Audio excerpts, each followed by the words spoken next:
اس وقت میں موجود ہوں اسلام آباد مین ایکسپریس ہائی وے سائیں بھٹا سرکار کے دربار پر، اور یہاں پر آج ہزاروں کی تعداد میں لوگ جمع ہوئے ہیں قصر سکینہ امام بارگاہ کو گرانے کے حوالے سے جو لوگوں نے احتجاج کیا ہے حکومت کے خلاف۔ ہمارے ساتھ اہل تشیع جو ہے وہ مولانا صاحب موجود ہیں اور اہل سنت جماعت کے بھی موجود ہیں۔ ان سے جانتے ہیں کہ اس حوالے سے جو آج جو احتجاج ہوا ہے وہ اس پر مزید وہ کیا کہنا چاہتے ہیں۔ جی السلام علیکم۔ وعلیکم السلام ورحمۃ اللہ وبرکاتہ۔ جی یہ جو احتجاج ہوا ہے ہزاروں کی تعداد میں لوگ آئے ہیں، اس حوالے سے ذرا یہ ایک علامتی احتجاج تھا کہ ہم حکومت وقت کو بتانا چاہتے ہیں کہ یہ زمین مسجد اور امام بارگاہ کے لیے وقف ہے، اور جو زمین وقف ہو جائے اس پر کسی بندے کا اختیار نہیں ہوتا، اس پر اللہ کا اختیار ہے، نبی کا اختیار ہے، اور نبی کے بعد امام کا اختیار ہے، امام کے بعد جو نائبین امام ہیں ان کا اختیار ہے۔ تو یہ وقف عام ہے، لوگ عبادات کرتے ہیں، نماز پڑھتے ہیں، مجالس عزا ہوتی ہے، اور اس کے ساتھ دربار بھی ہے، اور یہ پہلا علامتی احتجاج ہے۔ ہم حکومت وقت کو بتانا چاہتے ہیں کہ اگر انہوں نے کوئی چور رستے سے کوئی ایسا ایکشن لینے کی کوشش کی تو انشاءاللہ یہ ہمارے پاس باقی احتجاج کے رستے بھی موجود ہیں، تو انشاءاللہ ہم یہ روڈ بلاک کریں گے اور حکومت کو یہ بتانے پر مجبور ہم کریں گے کہ ان کا یہ اقدام غلط ہے۔ اور جس طریقے سے آغا صاحب ارشاد فرما رہے ہیں کہ وہ ایک فون کال کے ذریعے سے ان کو بلاتے ہیں،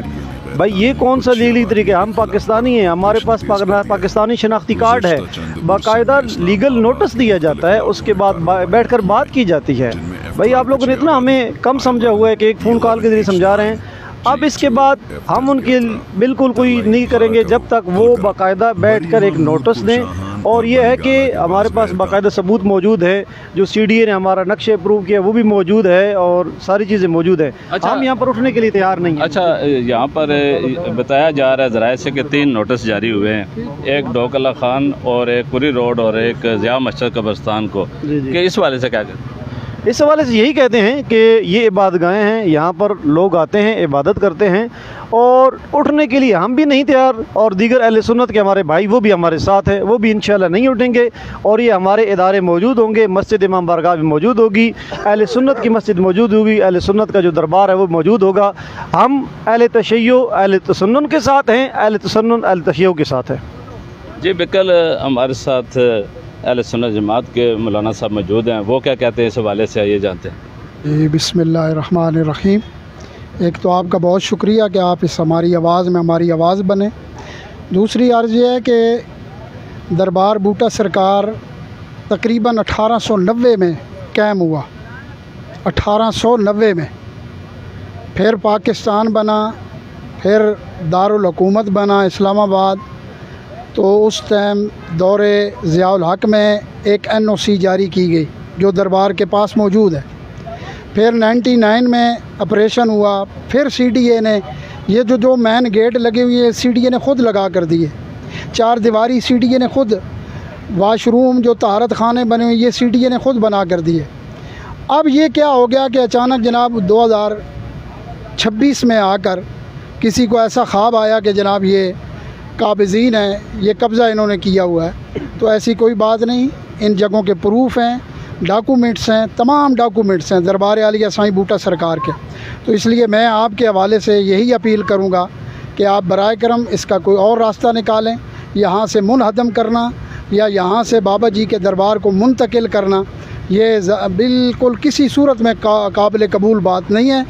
ہماری یہی التجا ہے، ہم پرامن لوگ ہیں، اہل سنت کا مزاج رہا ہے، تو پرامن ہمارے امن کی فکر کو کمزوری نہ سمجھا جائے، اس لیے آپ کوشش کریں کہ کوئی نیا راستہ نکال کر قبرستان، یہ قدیمی قبرستان ہے شکریال کا، یہاں جتنے بھی آج عوام آپ نے دیکھی کسی کے دادا کی قبر ہے، باپ کی قبر ہے، ماں کی قبر ہے، قدیمی قبرستان کو اکھاڑنا یہ بھی عقل مندی نہیں ہے، دربار شریف کو بھی۔ اس لیے حکومت وقت اس اپنے فیصلے پہ نظر ثانی کرے۔ اللہ کے گھروں کو گرانا، امام بارگاہوں کو یا اللہ کے ولیوں کو، درباروں کو اکھاڑنا، اس طرح نہ حکومتیں قائم رہ سکتی ہیں اور نہ تمہاری اس طرح شخصیات کوئی بلند ہو سکتی ہیں، کیونکہ جس کا حضور علیہ السلام کا فرمان عالی شان ہے کہ جس نے اللہ کے ولی کو ستایا میں اس کے ساتھ اعلان جنگ کرتا ہوں۔ تو اس لیے آخری مطالبہ ہمارا یہی ہے کہ اللہ کے ولی کا در ہو یا اللہ کا گھر ہو یا امام بارگاہ ہو، اس کے تحفظ کو، اس کے جناب عزت کو پامال نہ کیا جائے اور ان کو جہاں پہ یہ قائم ہے وہاں پہ قائم رہنے دیا جائے۔ اللہ رب العالمین ان کو عقل سلیم عطا فرمائے۔ جی بالکل، جیسے کہ یہاں پر اہل تشیع اور اہل سنت جماعت کے جو علماء تھے ان کا کہنا تھا کہ یہ یہاں پر آباء و اجداد شکریال کے جو لوگ ہیں ان کی یہاں پر قبریں ہیں، ان کو مسمار نہیں کرنے دیا جائے گا۔ وزیر داخلہ اور وزیراعظم پاکستان کو فوری اس پر نظر ثانی کرنی چاہیے۔